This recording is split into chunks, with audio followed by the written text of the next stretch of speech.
Welcome to First Reading, the Old Testament lectionary podcast for lovers of the Hebrew Bible everywhere. I'm Dr. Tim McNinch. I teach Hebrew Bible at Christian Theological Seminary. And I'm Paul Esser. I am a PhD student in Hebrew Bible at Yale University.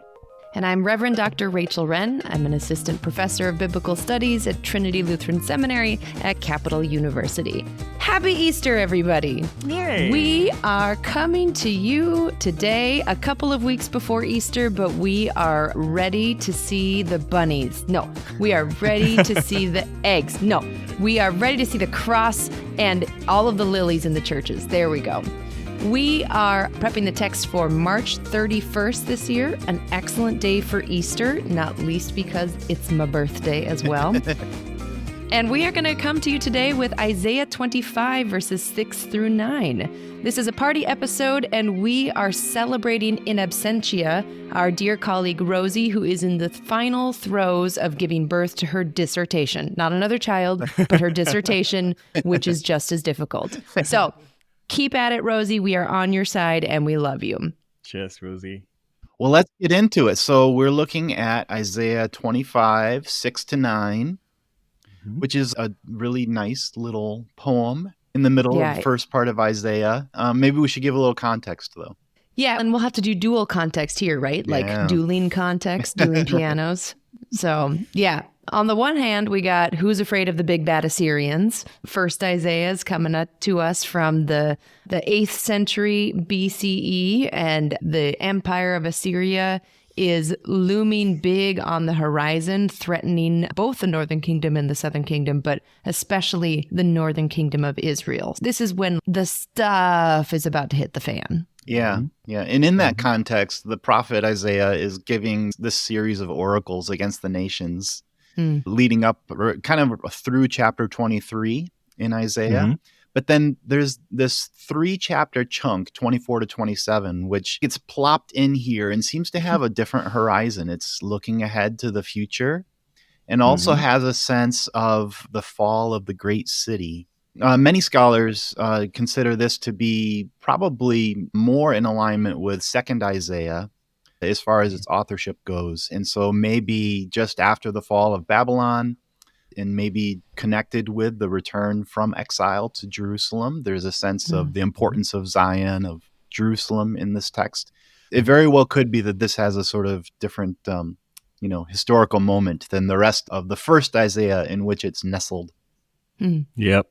It does remind me a little bit of the way sometimes with a lot of Hebrew Bible text, there's the story world, which usually is quite different from the historical context itself. And so there's this conflict between what the story is claiming and the timing and the dating that the story is claiming versus what actually is going on historically. So it's really good to point that out to preachers and readers out there so that you can take note of it, because sometimes there are clues that, sort of give you a very confusing feel of what actually is going on historically in the text.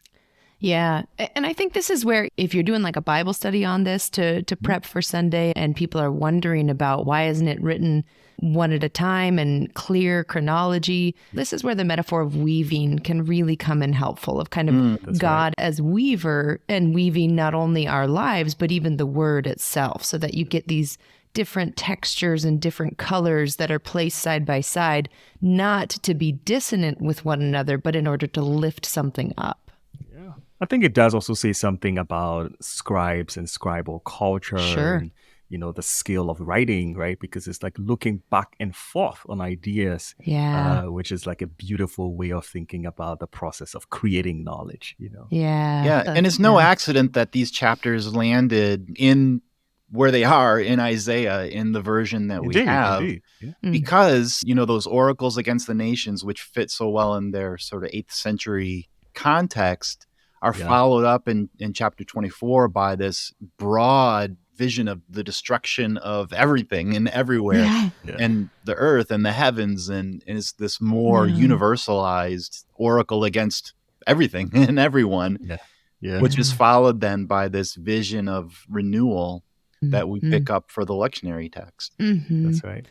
And I think this is where it's helpful to think through this in terms of like eschatology, which, if it's been a minute since you've been in seminary, of course, eschatology is talking about end times, but end times with a sense of always leaning towards salvation and God's salvific work in the world. So it's kind of that soteriology, eschatology. And we don't see that in the other 8th century prophets like Amos and Hosea, at least not with this sort of like developed and lyrical way of describing it. We see it certainly more in like apocalyptic texts or proto-apocalyptic like Daniel and Ezekiel. Yeah. So this moment, this second Isaiah looking back into first Isaiah is almost like an in-between stage in the development of eschatology in the Hebrew Bible.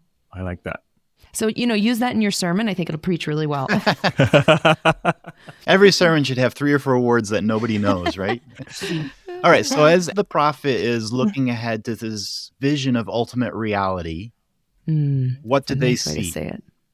What do we want to talk about from the pericope itself? To throw out another word that nobody knows. Yeah, exactly. I think there's something about this sort of grand feasting, Yeah. this mega heavenly or whatever party, right? Yeah. Where people are eating and drinking, and there's like a really good description of the kind of food that they're eating. A feast of rich food, a feast of Yeah. well-aged wines, of rich food filled with marrow. Like interesting depiction of people getting together and celebrating what I am imagining as this deliverance that finally we have, right? The conquest that we have through God, and we celebrate that through eating and drinking and making merry. It reminds me a lot of communion, but also intimacy and celebration and joy. And I like that it's part of the vision that the prophet is casting for the people, right?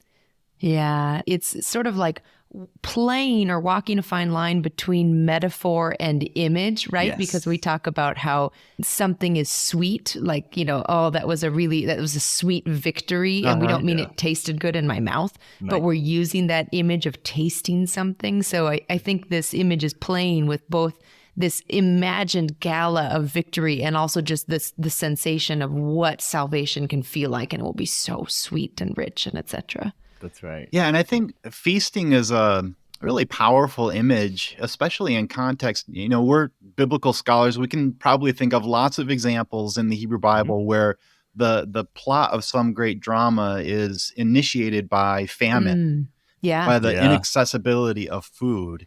Yes. And so that the signal or the metaphor that's used to talk about ultimate rest and security is a feast of rich food. There's something really profound there in that can be exciting to us. We think of it as a big party, but think of that in like a subsistence economy.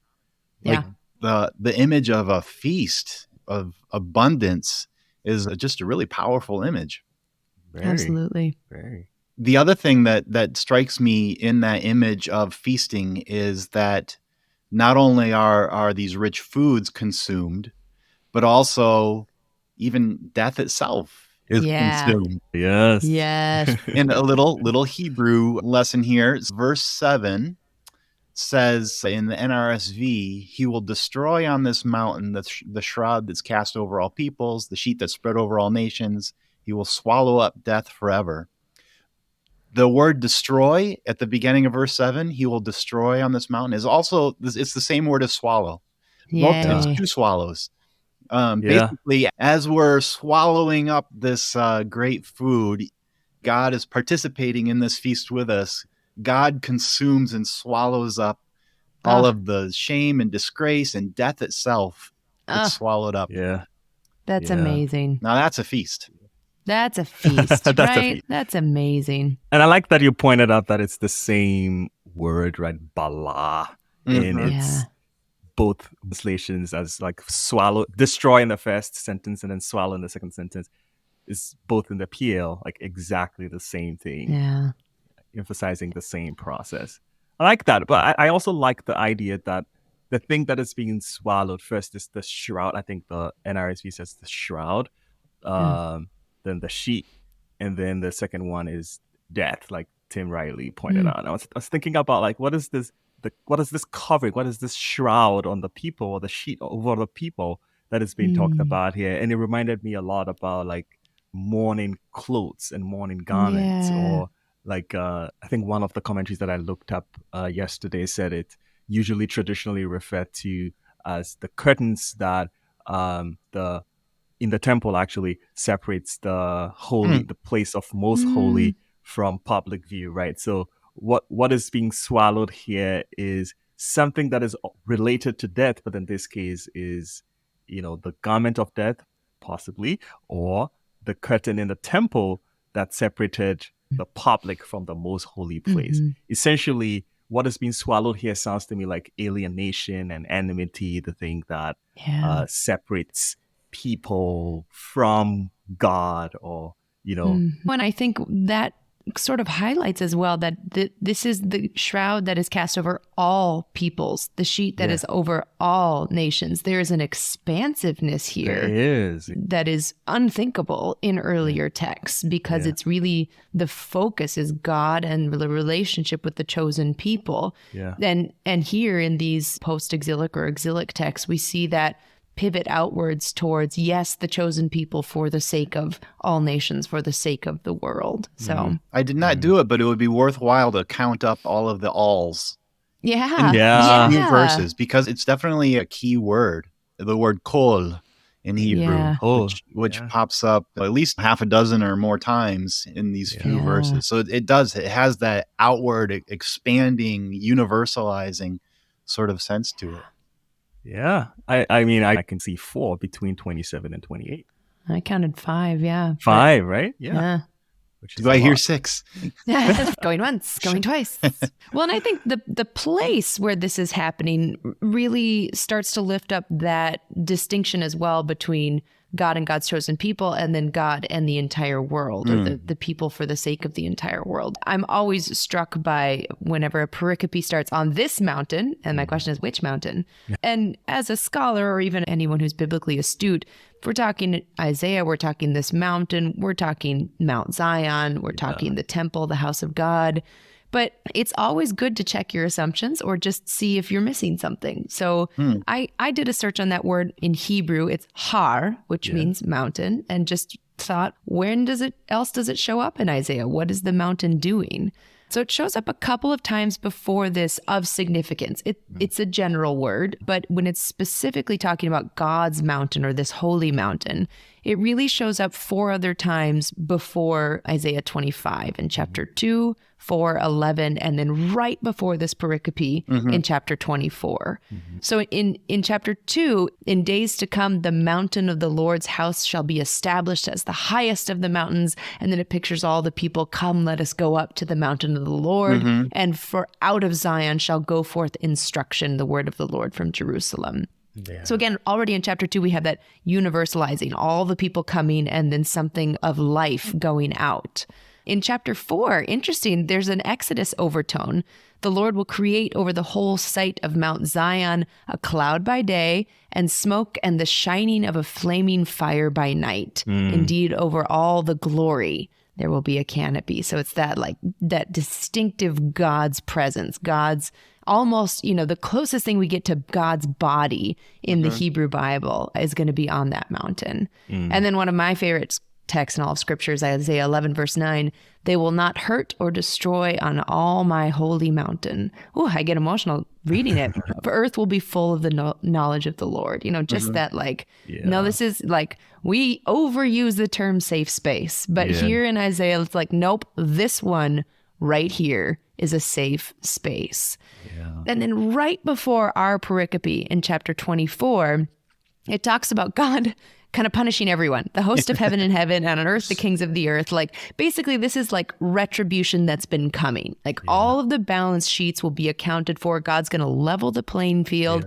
And after that, the Lord of hosts will reign on Mount Zion and in Jerusalem. So, and then it's immediately on this mountain. The Lord of hosts will make for all peoples a feast of rich food, a feast of well-aged wines. So it's this presence that's there. It's this expanding capacity to house all the nations even. And there's things going out from it. And it is a safe space. And I just think on Easter in particular, the context of this mountain is such a beautiful context to celebrate our Christian tradition.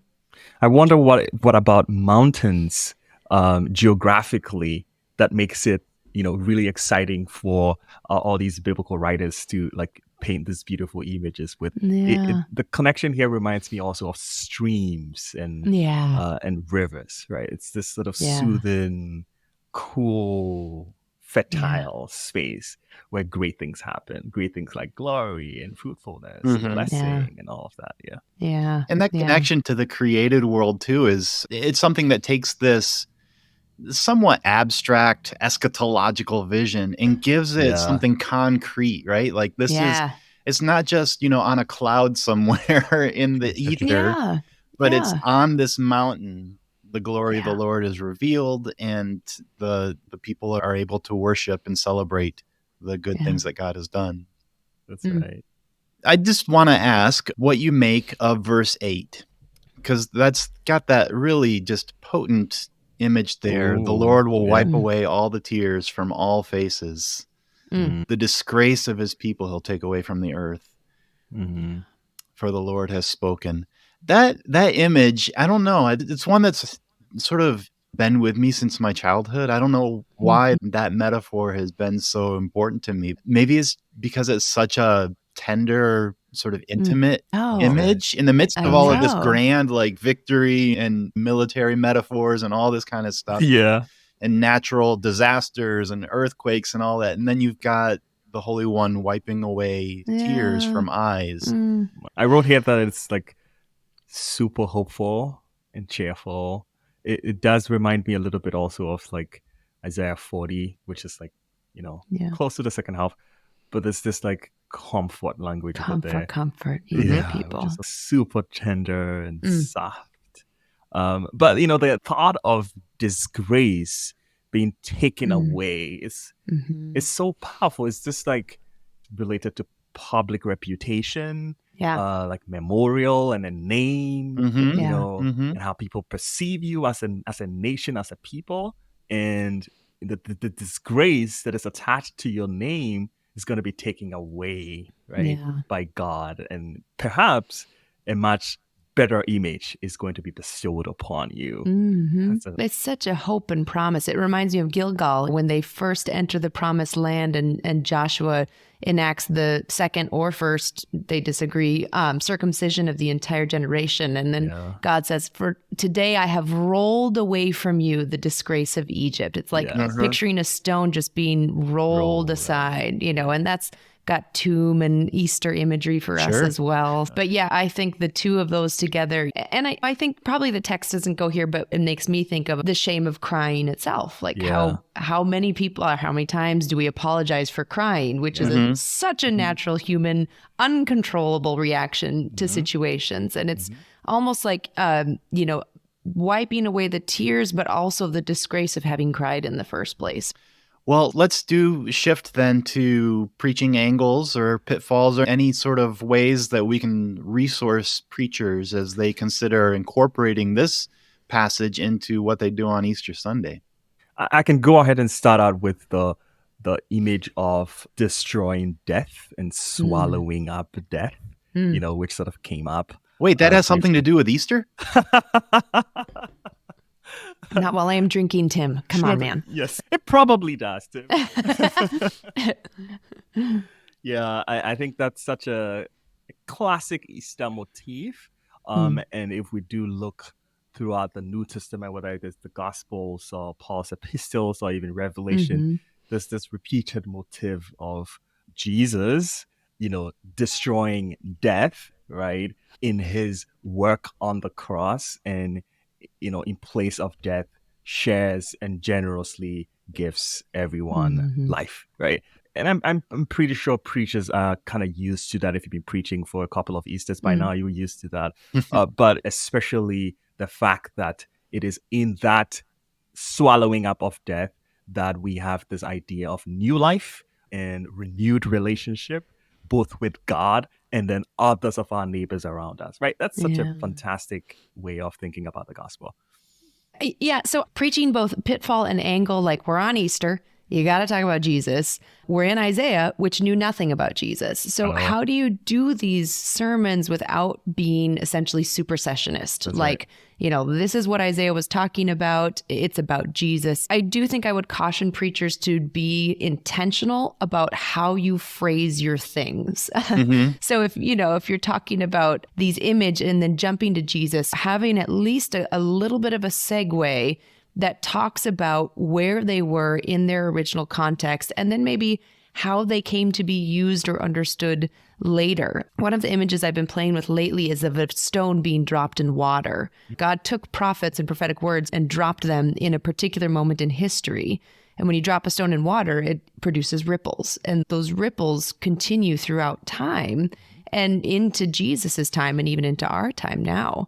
So as I was thinking about preaching this, I was thinking about how these were the dearest hopes of God's people facing an impossible situation, whether it's the first Isaiah situation or even the second Isaiah situation. Hope is never central if things are fine, right? if things are fine, we don't really need hope. So the fact that hope is so centrally located in this text tells you that things were not fine. So these hopes may be dropped like stones into people's collective psyches and then produced these ripples into the ages and until a child was born and lived and then died and rose again. And people saw these hopes begin to take on new consequence, new term, new, however you want to phrase that. So I think it could be, if you can phrase it like that, it'd be really interesting to honor that original hope and that later hope by interweaving the two texts together. And maybe towards the end of your sermon, picking different verses from each text and then reading them as if they're one text. And again, you got to be really careful because that can tip into supersessionism real fast. Yeah. But just a little quick example. I played with starting with Isaiah and then interweaving John into it too, the gospel text for this week. So on this mountain, the Lord of hosts will make for all peoples a feast of rich food, a feast of well-aged wines. Early on the first day of the week, while it was still dark, Mary Magdalene came to the tomb. And he will destroy on this mountain the shroud that is cast over all peoples, the sheet that is spread over all nations. He will swallow up death forever. Then Simon Peter came following and went into the tomb. He saw the linen wrappings lying there and the cloths that had been on Jesus' head. Then the other disciple who reached the tomb first also went in, and he saw and believed. Then the Lord God will wipe away the tears from all faces, and the disgrace of his peoples he will take away from the earth. Then the disciples returned to their homes, but Mary stood outside the tomb, weeping. Wow. So, I think you could, and then you could go to it will be said on this day, lo, this is our God. We have waited for him. Jesus said to her, do not hold on to me because I've not yet descended to my Father. I think you could really have fun playing with that. Yeah. And if you spend the time with the Isaiah text first, I think it will help people see the John text in maybe a new way. I love what you were saying. Interweaving of these texts is really brilliant. And I love the way that you brought out the importance of hope in this, you don't get tears wiped away if there are not tears, right? Yeah. My sort of preaching angle is along those lines, thinking about this image of this future eschatological vision of things being all put right. It is drawn upon in Revelation, I think it's 21, uses the same image of God wiping away tears, and then the new Jerusalem, the holy mountain being there where God reigns. This is all like part of that vision, which we often shove off into the future, the someday out there. And yet this comes to us in the midst of all of the chaos and destruction and anxiety. Yeah. And I think there's something that's very relevant and preachable in seeing it that way, that in particular thing about Easter, the resurrection of Jesus, this hopeful eschatological moment happened in the middle of history, right? It happened while all of the chaos is still ongoing, right? But for us, that becomes this moment in history that's a sign, a beacon of God's good reign, even while we're wrestling against climate crisis and political chaos in this season and all of this other stuff. We can latch on to the reality of God's victory in Jesus that gives us a real hope to hold on to. Yeah. That's where I find some meaning perhaps in the way that this is nestled back in First Isaiah, back in the midst of, in these chapters, this vision of worldwide destruction and chaos. Yeah. Yes. We have this vision of God reigning on this mountain where death itself is swallowed up. And it becomes a relevant moment of hope, something to hold on to in the midst of the chaos. Yeah. So I feel like, most people hearing sermons this Easter Sunday will be living through some version of chaos. Oh my gosh. And having a passage like this that doesn't hold out sort of pie in the sky type of hope, but a hope that is very cognizant of the chaos and the suffering and the tears. Yeah. But gives hope nonetheless that God is in control and is reigning in a way that is beneficial to the whole world. That's beautiful. I think you're right. And I think the fact that God is wiping the tears, like there's tender attention to the pain and suffering, not a dismissal Denial, of it. yes. Yeah. Right. No, I think it's a great point. That's the hope that this holds out. Yeah, it's like the resurrection life is baked with hope. It's an essential ingredient that you don't get the resurrection life without hope. Mm-hmm. Okay. Seems like a great place to end our episode. Happy Easter, everyone. Happy Easter. Happy Easter. First Reading is produced by the three of us, along with the wonderful Rosie Candethil. You can find everything that you want to know about First Reading over at our website, firstreadingpodcast.com.